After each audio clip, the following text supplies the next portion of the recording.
So my first guest this afternoon is the manager of Jigginstown Youth Homeless Centre here in Naas.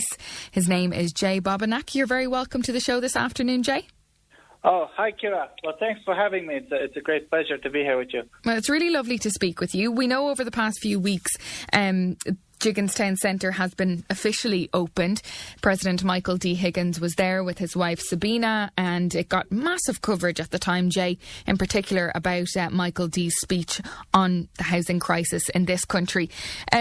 Your story is very interesting, and I'm sure a lot of people would love to hear it this afternoon. You're originally from Croatia, Jay, but you decided to come over to Ireland. How long ago was that? Well, that was at this moment in time, about 6.5 years ago. It was in 2016 I left. Well, my story, it sounds maybe a little bit exotic, but I grew up on an island in the Adriatic, and that sort of island life is not as glamorous as you may think. I didn't have enough resources. It wasn't something I particularly liked. I kind of come from a background that's not necessarily well off.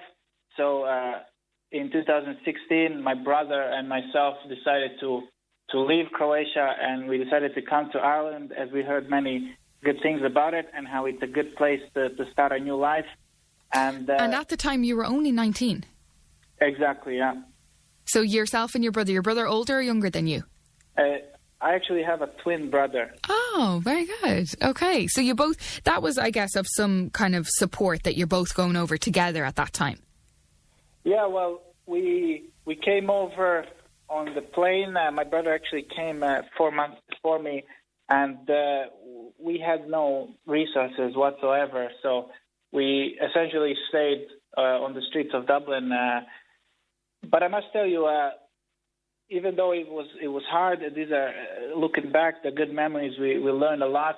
We were sleeping city centre streets, Phoenix Park and Stephen's Green, but we accessed a lot of services, and we met a lot of friends during that time.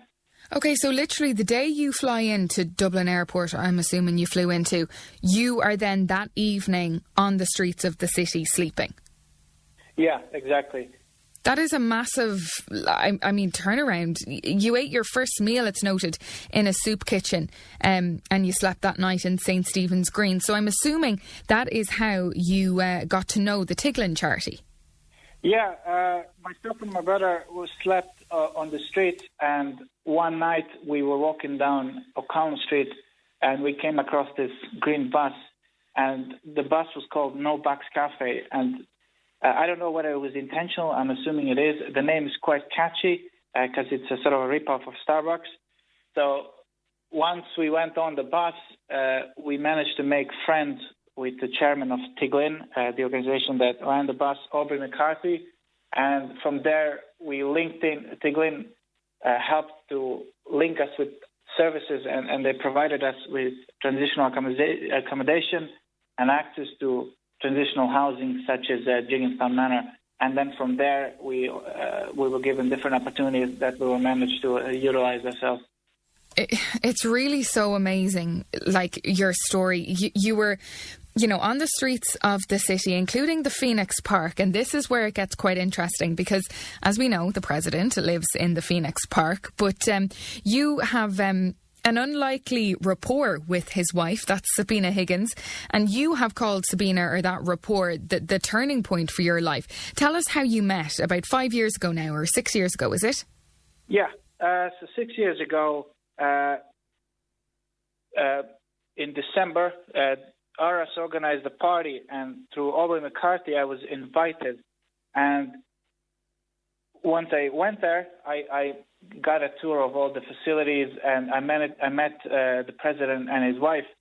And I suppose, in essence, it was a dignifying experience because when you're homeless, you can be a bit down, maybe feel less valuable than what we would call normal people.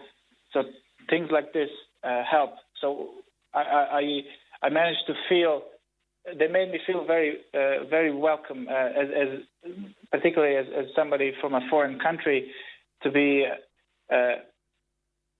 received so kindly by the president and the first lady was a great experience, and to give me encouragement to go on, because I had explained to them, discreetly where I was staying, and they basically gave me a little pep talk, and they kind of stuck with me.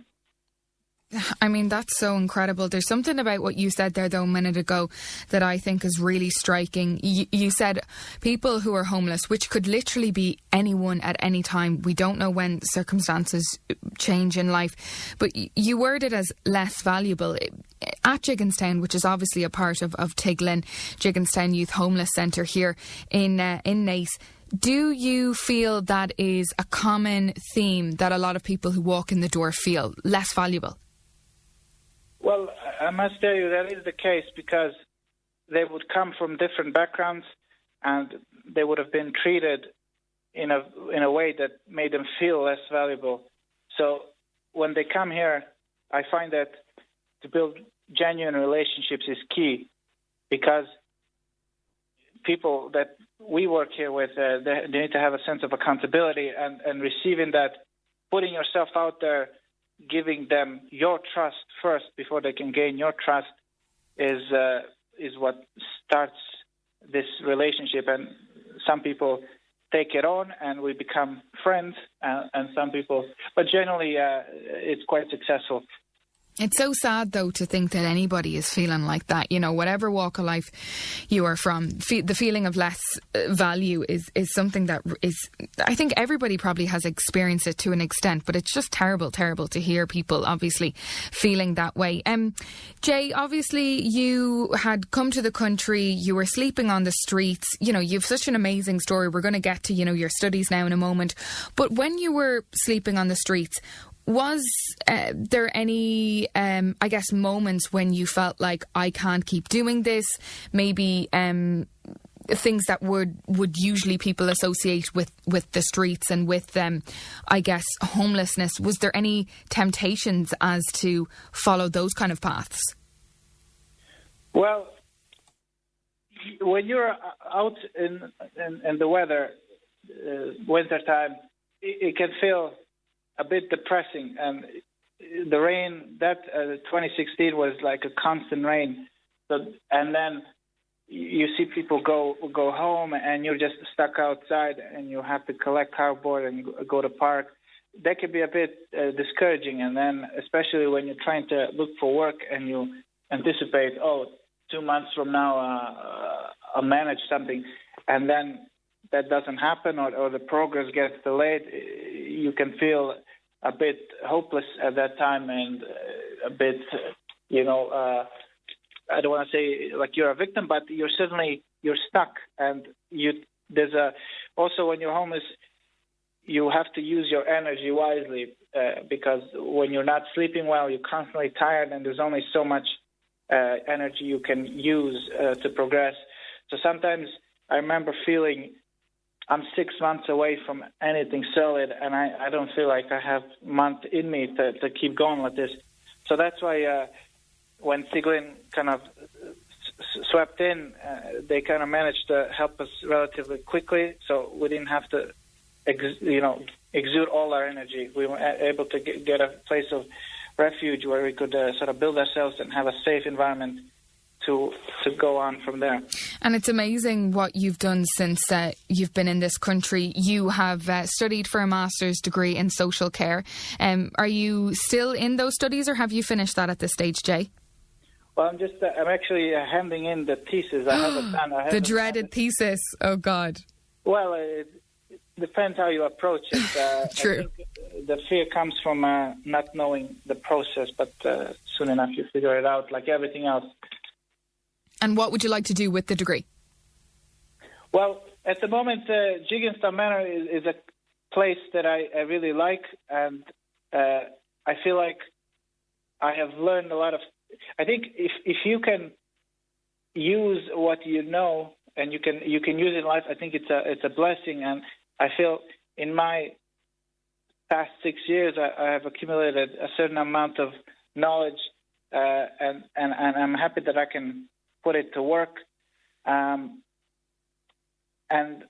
I want to use my skills to make this place for what it should be, a place of opportunity.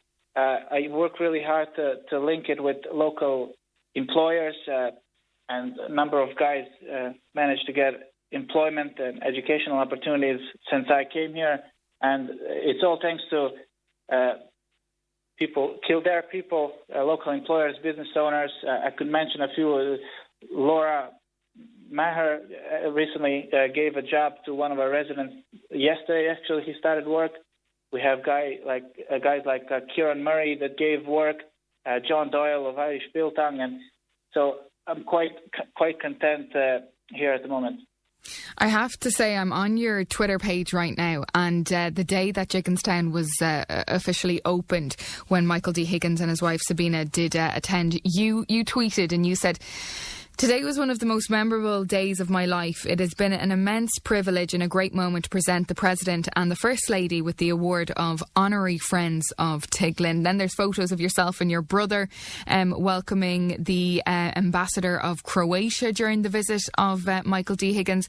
But kind of full circle moment that Aubrey McCarthy did note to me the other day. You brought some residents currently in Jigginstown to see President Michael D. Higgins and his wife Sabina just on Sunday or Friday, was it, I believe? Friday, yeah. I mean, what a full circle moment in your life. Yeah, well, I feel about 6 years ago, I was in that exact same position. And that time around, Aubrey managed to bring me to the Eras. So I think it was a great privilege for me to do the same. And we kind of use the principle of to send the lift back down. That's sort of a principle we try to exercise. And people in Tiglin, that are in Tiglin's care, for example, they go through either whether that's rehab or community employment or transitional housing. But we try to teach people to share what they've learned. And so for me, it was a sense of deja vu to do this. And this young man that went, he's a very bright man and has a great future ahead of him, but similarly to perhaps myself, he didn't have the right start in life, but I think we're correcting that, and the path to a better life is opening to him. And I think that what I said, what I would like to channel through this radio broadcast is to send the lift back down is what we do, and it's very fulfilling. Well, it's absolutely amazing what you're doing, and everybody at Tiglin and obviously over at Jigginstown Youth Homeless Centre in Naas. If anybody out there is listening to us, Jay, in terms of the homeless centre, can they get involved in helping or volunteering? How does things like that work with the centre? Yeah, well, we have a number of volunteers at the moment. We have a great man, Tim Ryan. He has a lot of, he's been he grew up in Naas. He's an older gentleman, so he knows everyone. So he helps to link our guys with some of the employers. We have a lady, Mary Mahan. She does cooking lessons every couple of weeks. So if anyone has an idea, or not necessarily an idea, a desire, you can reach me on my email. You can find it on the website, j.bobinac, B-O-B-I-N-A-C, at tiglin.ie. Or give us a call, and we'll chat, and we'll put something in place if that is what you really want. Well, it's so inspirational speaking to you. It's a mad story, and it's a lovely story. At the age of 19, coming here with your twin brother to Ireland, looking for work. That was 2016. You were on the streets of the capital city, and now you are the manager of Jigginstown Youth Homeless Centre here in Naas, and you are also finishing up your studies doing a master's in social care. It's absolutely amazing. Congratulations.